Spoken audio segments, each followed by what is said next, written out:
Hey kids, how's everybody out there in YouTube land? Today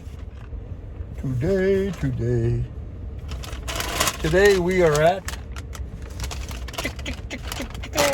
Chick-Fil-A because it was requested that I do a review of chicken sandwiches. And you may remember I did a chicken sandwich review of Wendy's yesterday. And today I'm doing Chick-Fil-A. Now these guys are supposed to be, you know, the benchmark now. These guys are supposed to be the best. And now I did go with the classic at Wendy's. Here I got the Deluxe with American. So the Deluxe with American is going to have a bit more on it, and conversely, it costs a bit more. Now, what I'm seeing here and what I'm really liking is we have got a bun that is buttered. We have American cheese. We have crispy chicken. We have tomato slices. We have lettuce. We have pickle. And again, a bun that is buttered, or apparently oiled or buttered or something. So I'm optimistic that this might be a superior chicken sandwich. We shall see.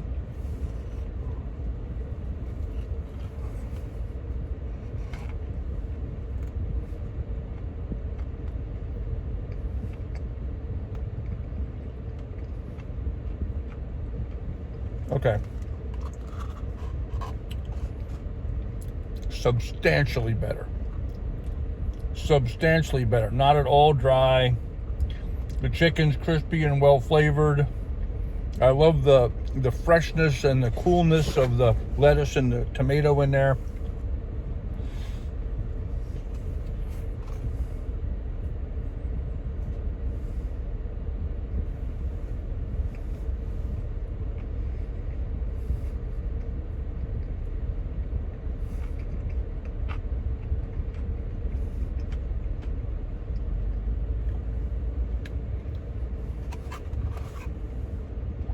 I'm actually getting drippage down in the bottom of the container coming off the sandwich.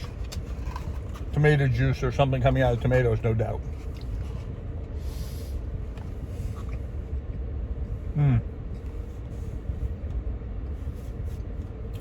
Very good.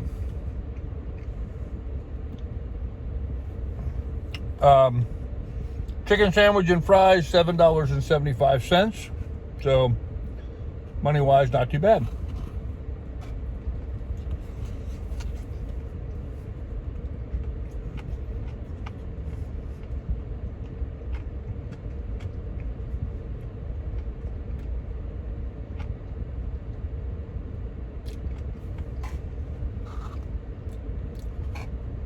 It looks like it's a solid slice of chicken breast, not a assembled piece of meat.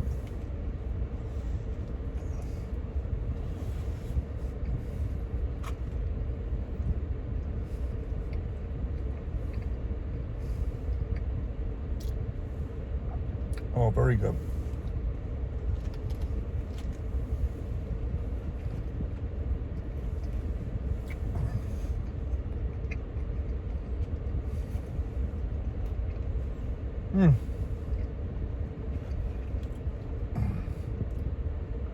Very good.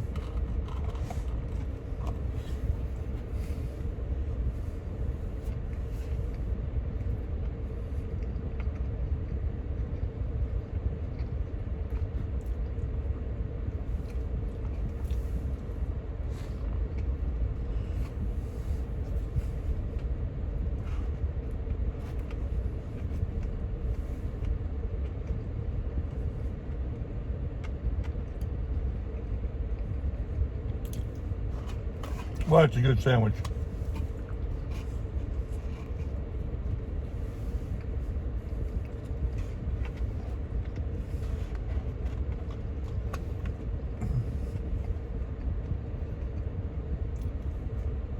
Very good.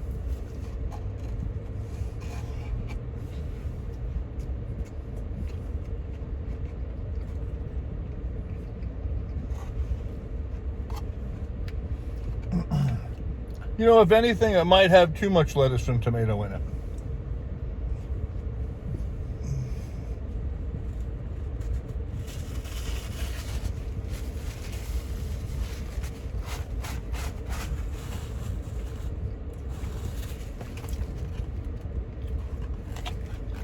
And I have tomato and lettuce left in my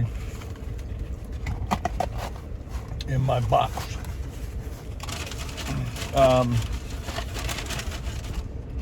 Pretty good. Very, very good. I really like that. From a chicken sandwich standpoint, that was a very good one. Very enjoyable. And of course, one of the fun things that they do at Chic-Fil-A that I get a kick out of is waffle fries. Now, I don't know if getting waffle fries as opposed to regular fries, if there's more or less potato. Feels pretty hefty. Seems like there's a lot of potato in here.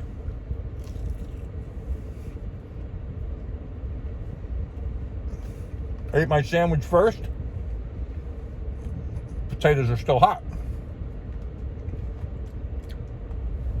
That's one advantage of the waffle fry. There's enough mass that it keeps its heat.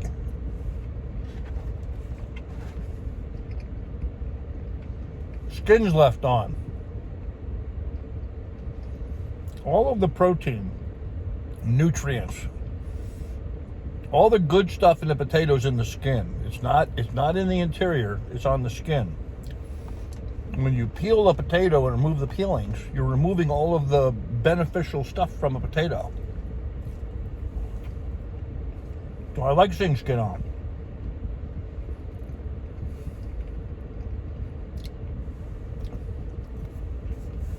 Potatoes don't give you a lot of nutrition, but what they give you is in the skin.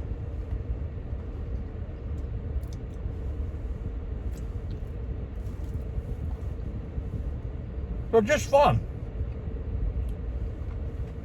I'm sorry. I guess I'm a kid at heart, but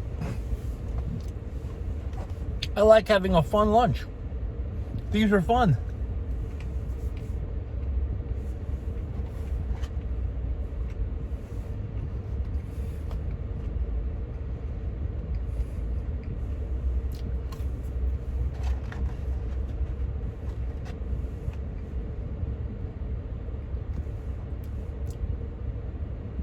My last video, I talked a little bit about politics. I did my chicken review. And I got a comment from somebody saying that I shouldn't do the politics. I should just stick with the chicken review. And I'm sorry, that's just not who I am. I'm not doing this to make a living. I'm doing this because I like it. And frankly, because I have a life, I have a position, I have concerns about the health and well-being of our country, and I'd like to do what I can to help things, make it better. So I'm sorry if me talking a little bit about politics on here bothers you, but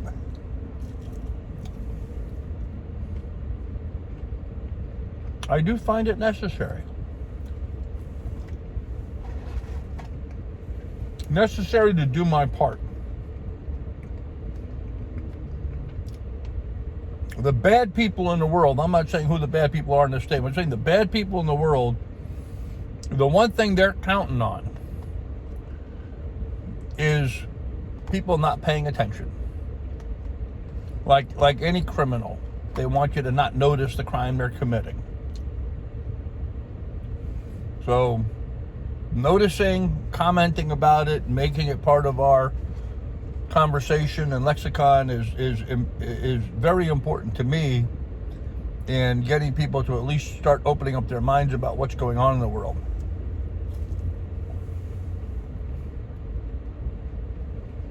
I'm amazed at how many people I talk to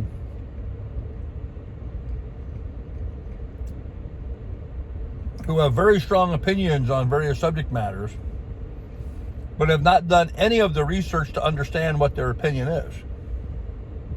They just hear something on CNN or MSNBC or worse yet, on TikTok or whatever. And so that's gospel. That's the way life is.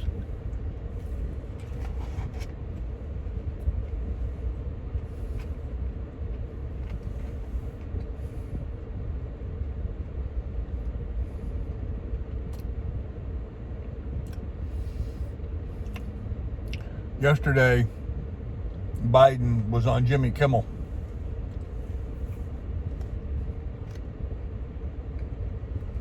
Having a very tough time having a coherent thought, or at least expressing his coherent thought. Very disappointing.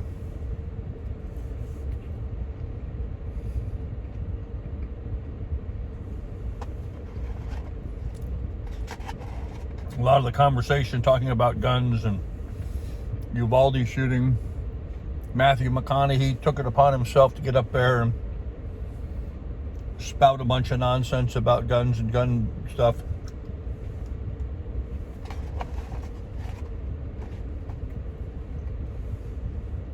I don't know what Matthew McConaughey's experience is with firearms,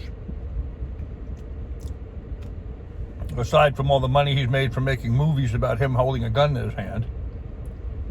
Seems unreal to me that he can be in a position where making movies of him with a gun killing people, and now all of a sudden guns are bad, nobody should have a gun. Well, then why was he making those kinds of movies?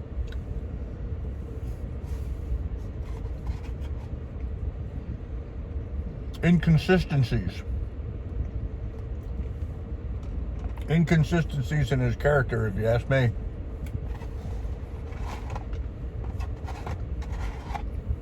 Now he feigns indignation, where one could say to a certain degree he's somewhat responsible, in part, for portraying the poor use of guns in his movies.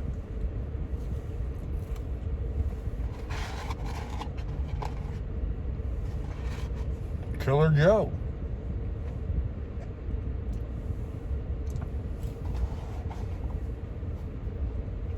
All right. Enough of those.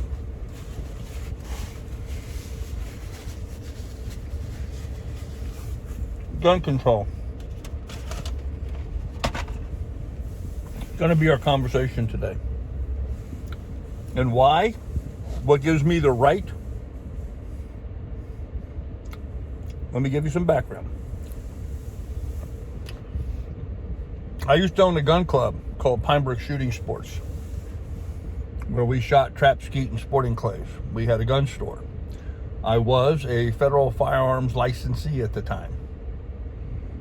I owned the business. I owned the gun club. I owned the land. We hosted the United States Sporting Clays Association's state shoot in the year that I operated one of the years I operated my club. Had some dignitaries come down and shoot on a regular basis.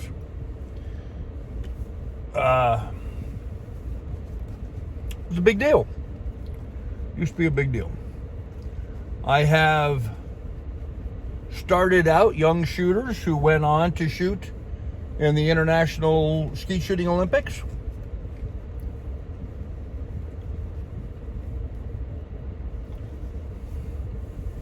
I am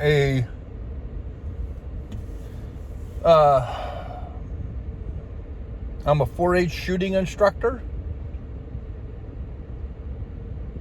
and I developed and took a team to the state shoot when I was in Montana.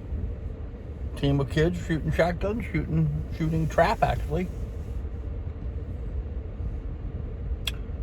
So I have a bit more than average experience with firearms.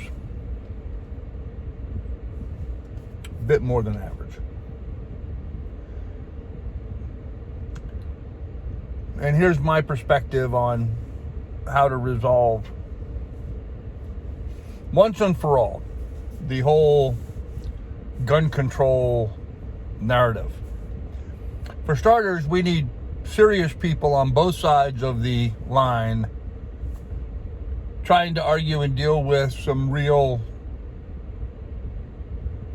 answers, not political stances and nonsense just trying to make the other side look worse. We actually have to come up with some real answers to some of these problems. And passing laws banning people from owning a firearm, well, as everybody knows, you make it illegal for people to own firearms, and only the criminals are going to own firearms, and we've heard that until we're numb in the face with it. So as a real answer to this question, I looked upon other things that have proven themselves to be successful over the years. And I'm sitting here in my truck, right? So here's the thing. In order to drive a vehicle, which is every bit as dangerous and lethal as a firearm, every bit. We saw that in the last year where the guy drove a van through a parade, killed a bunch of people. Every bit. So here's what I propose. You won't own a gun, fine. At 18 or 21, now let me digress and talk about that real briefly. They're saying they want to raise the age from 18 to 21 to own a weapon. That's fine. But our military is mostly 18, 19, and 20-year-olds, right? Fresh out of high school. 4 years, they go in the military. 18, 19, 20, and 21-year-olds. Those are the 4 years the majority of the people going into the military are. First day one, here's your weapon. We're going to teach you how to shoot this gun. What are they shooting? They're shooting an M16, which is the military version of the AR-15. It's the exact same freaking weapon. It has a little switch on the side that makes it full auto versus semi-auto. It's the exact same gun. Exact same gun. AR, Armalite rifle. Not assault weapon, not assault rifle. Armalite, the manufacturer, rifle. AR-15. Version 15 of the Armalite rifle. AR-15. Military designation, M16. Military version versus the Armalite version. Same gun, same manufacturer. A little switch on the side. If you're going to raise the shooting age or the gun ownership age from 18 to 21, then I suggest we also don't let people serve in the military until they're 21. And we don't let people vote until they're 21. And we don't let people decide on their sexual orientation until they're 21. What's good for the goose has got to be good for the gander. We got to make it even across the board. That way there can be no arguments or nonsense one way or the other. Okay, but I digress. So let's say 18-year-old's going to go get a weapon and wants to have a gun. That's fine. Do the same thing you do with vehicles. You got to go to school. You got to take classes. You got to read. You got to learn the rules, the laws of driving. You got to go to the range and learn how to drive, or in this case, learn how to shoot, learn how to handle the gun, learn how to store the gun safely and securely. This gives instructors, firearm shooting instructors, adequate time to talk to and get to know the students, and maybe give the feds a heads up that maybe we need to have this guy looked at a little bit more carefully before we give him a firearm. Maybe he's a little too gung-ho, or maybe we're unsure of his motivations. I'm not saying he shouldn't get a gun. I'm just saying some people, we should have an opportunity to get a heads up to take a little bit more review of that person. Okay, so you go to school and you learn how to handle and own firearms. You go to the range, you learn how to be proficient with the firearms. In other words, hit what you're aiming at.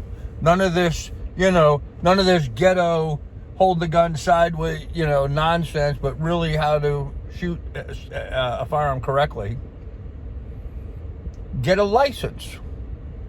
You then issue a license that they can now shoot a firearm. And much like a driver's license, you can have endorsements for motorcycles and for buses and for trucks, right? So we do the same thing with firearms. You have a rifle endorsement, you have a handgun endorsement, you have a grenade launcher endorsement, you have an M50 machine gun endorsement. You have an endorsement for a Bradley tank. You have an endorsement for a Huey helicopter. You have an endorsement for a fighter jet. Whatever it is that you want to own weapon-wise, you should be allowed to own it, but you should get a license to show that you know how to use it securely, safely, store it, blah, blah, blah. Okay? We do those things, you're going to tremendously knock in the butt what all this nonsense is all this anti-gun rhetoric.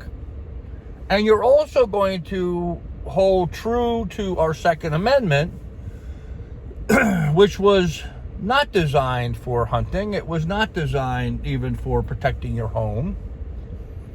You got to think back and look at what was going on back then when that was drafted. We had just thrown off a overreaching government, and that law was put into place so that we would be in a position to overthrow another overreaching government should it happen again. Well, it kind of is happening again to a certain degree. And that's why there's all this talk about firearms. Well, you know, the reason we have guns is so that we can throw off a foreign government. And so it's incredulous to some of the politicians. Oh, so you would shoot at U.S. Army soldiers? Well, yeah, if U.S. Army soldiers were coming to take away my rights, my God-given rights, you're damn right. I'm going to defend my house and my home, even if that's from my own country. This is how we got rid of England, guys. This is not anything new or even abnormal for Americans. This is our history. This is what we do. This is what we've done and what we need to be able to do again. And once again, I'll say that if we had a system like that, where now let me say this: having a license to drive a vehicle doesn't mean I register every vehicle I own. I can own a lot of vehicles and not have them registered. I'm not required to have them registered. I'm required to have them registered if I take them on the road, but I'm not required to register them if I just keep them in the safe. And guns, you just keeping in the safe. So, no registration of firearms or weapons of any kind, whether I have a tank or a old Gatling gun or an M50 machine gun or whatever. I can get certified for that weapon. I can have any weapon I want, and I can have as many of them as I want without the government's knowledge or consent. Period. That would solve the problem for a lot of the anti-gun people, because now you have a populace that's armed, that know what they're doing, they know how to store it, and they've had sufficient time with trainers and administrative or what have you, people looking at them, reviewing them, and saying, yep, they're good to go. They seem to be a sane, intelligent person that can have a firearm. That to me is the common sense, sane way of approaching this. That eliminates people like the Uvalde shooter. Had that kid gone through a training program and got licensed to have a firearm, which he should have been allowed to do at 18, I think, I would hope, and it's not perfect, okay, there's still going to be mistakes made. I would hope whatever instructors were working with people in that community would have talked to him, found out that he's a loner and has all this other stuff going on in his life, and said, maybe we shouldn't issue him a license. And maybe part of the licensing process is you've got to submit to some sort of psych eval. I wouldn't have a problem with that. I really wouldn't. You sit down and do a psych eval and determine that, your mental health and stability. I'm good with that. But again, once you're past all those requirements, get all the guns you want. Get all the guns you want. And if we did that, we wouldn't even need a military. Not a country in the world would dare approach our country if we knew that all of our citizenry are weaponized to whatever degree they want to be. I mean, if I had some acreage, I might set up an aircraft barrage, Might have some rocket systems in place. Just saying, I might. And I guarantee you there's people out there that would. And those are your friends, people. They are your friends. They're not to be feared. They're your friends because they're trying to protect you as well as protecting themselves. So, anyhow, so we dealt with firearms. That is my honest opinion of what we should do with firearms. I think it's a common sense approach. I do know that there's a bunch of liberals out there that would freak out about that. But you know what, folks? They were able to get a license and drive a car. Can't drive a car without one. Legally, right? Legally. But we see people stealing cars and driving them illegally, and we see people without licenses driving, and we see people without insurance driving all the time. We got to crack down on those sorts of things, and when we catch them, prosecute them, and punish them. They're going to do the crime, make them do the time. Our laws are there to protect our citizenry.